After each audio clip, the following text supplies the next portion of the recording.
This morning, Chinese authorities say at least 95 people have been killed in a nearly 7-magnitude earthquake in Tibet. The U.S. says the magnitude is 7.1. Chinese officials say 6.7.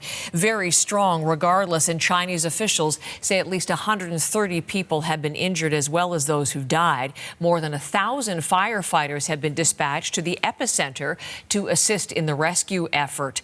Our South Asia correspondent is Salima Shivji, and she has the latest from Mumbai today. The strong earthquake hit near one of Tibet's holiest cities, Shigatse, at around 9 in the morning local time. Chinese authorities say it was a magnitude 6.8 earthquake, although the U.S. Geological Survey did measure it at 7.1. Regardless, it was the most powerful earthquake to hit this region in the past 5 years, a region that is right on a major geological fault line and so prone to devastating earthquakes. There were more than 40 aftershocks after the initial earthquake in the hours following the first tremors. And the images coming out of the remote area do show some extensive damage. Piles of rubble and broken bricks all across roads as storefronts just collapsed. More than 1,000 homes flattened or crumbled, with rescue workers trying to climb large mounds of debris to search for any survivors trapped.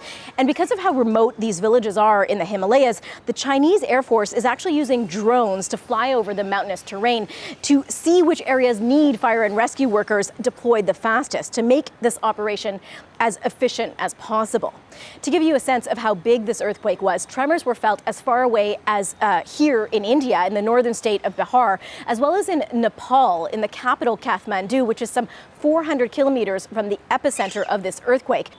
China has raised its emergency response level to the highest level possible, with some tens of thousands of tents and coats and blankets being dispatched to help as many people as possible in the wake of this massive earthquake. But it will be a complicated process. First of all, it is very remote terrain and at a very high altitude. Some of the villages are as high as 4,000 meters. And the cold weather is also expected to complicate the rescue efforts and to slow everything down.